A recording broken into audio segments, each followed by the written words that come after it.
As part of activities to mark the 2024 Daylight Africa Week, Africa Union Day celebration was part of the lineup of the program. This event, which took place at the Sir Dauda Jawara Kairaba International Conference Center, brought together African leaders, students, and youths to talk about the problems faced by African countries and the way forward. Extremely beautiful, because Africa is the future. The 2024 Africa Union Day celebration, with the theme Educate and Scale Africa for the 21st Century, had in attendance participants from all walks of life, both old and young, male and female. The African Union Day will not be hosted by none other than the Africans. At the event, the founder of Daylight Africa, Sheikh Musa Drame, in his welcome address, appreciated all the participants and charged them on a thoughtful deliberation. Sheikh Musa said his coming to Africa every year with his team is to look into how they can promote African youth educational system and ways of showcasing African culture and heritage to the world. Because you are young, you are educated, you are brave, and Allah give you continent that can provide the natural resources that you can develop here. We don't have to take the raw material and take it to China or India or US or France and finish it and sell it back to the consumer. Those days must be out of the window, must be past and history. And we're demonstrating it here. We're not here as a tourist. I'm not a tourist, I'm a Gambian, I'm home. Now we benefit from being the West. We get good education. We get good opportunity. We have homes. We have cars. We have things that we didn't have here. But God gives us this so that we can empower ourselves. We come back home and then benefit our homeland.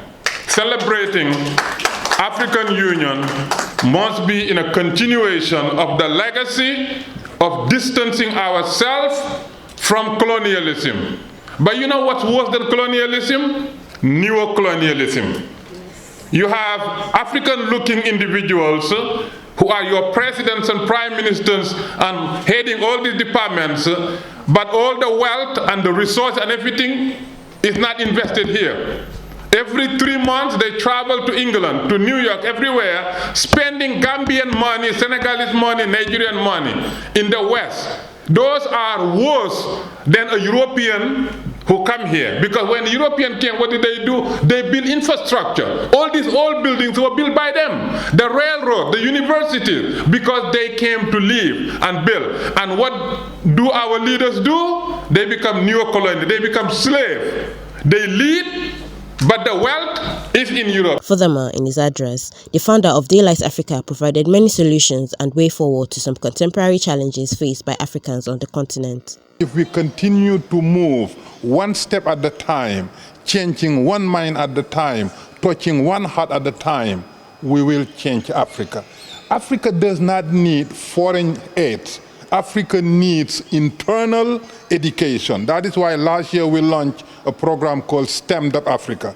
I travel around the world. From here, I'm going to Asia. You know what propelled these countries to the top? STEM, science, technology, engineering, math. Africa needs to invest on STEM. If Africa does not invest on STEM, Africa will squander another generation. And if we do that, our children will continue to die in escaping Africa. We should never normalize it. And I'm angry even thinking about it. That is why we're here. You have best lawyers, engineers, teachers, all from Africa. If we can bring these professionals back home, we develop the continent. Because we no longer depend on something that you have to be a service-oriented economy like South Korea. And that is what we're doing. And the other program that we have developed is that a lot of these African Americans and Afro-Caribbeans, they may not be financially strong. So we are devising a mechanism where we do fundraising so that every year we sponsor at least 12 Afro whatever, and then bring them here. Now 12 times 54, that's almost 1,000 people. And that is our goal. In her remarks as one of the guest speakers at the event, the CEO of Gay Enduro Skills Academy, Fatou Sain Gay, said the event is very timely as African youths have faced a lot of challenges in trying to leave their fatherland and go abroad for greener pastures. Mrs. Fatou Sain then appreciated Daylight Africa for bringing both youth and elderly people together to provide solutions to challenges battling with the African education and skill development. For me, empowering women and girls is crucial, because if a woman is empowered, a nation is empowered. And when a nation is empowered, then we are economically viable to live in. If you want to add value to yourself and to your country, you must be able to do something. What I've said inside was also to think of what you can do for your country, but not always think of what your country can do for you. I believe that in any country, the people are the government. So if we are the government, we should run the country. So how do we run the country? We must collaborate, we must partner, we must come together and share our values, work, and then achieve our set goals. Also speaking at the event, the executive director of Daylight Africa, Mutiu Olawuyi, on his part, affirmed the needs for African youths to wake up from their slumber, as education is the best legacy in the world. We will continue to give the best we can to the continent by supporting the youths, by advocating for everything that will make life easy for them to stay on the continent instead of running away because of the challenge that they face. So we are here to stay. We are here to add value to the life of the people on the continent, to genuinely support progressive initiative, developmental initiative on the continent. We will continue to reconnect our people back to the roots. Through Daylight Africa, we'll continue to reconnect our people back to the roots through initiatives that will make them to feel fulfilled on the continent. And even while they are outside the continent, resources they have will be used for the people that do not have the opportunity that they have. Daylight Africa is an open platform for everyone. If you have any initiative and you are looking for the best place to implement that, contact us and we will definitely assist you.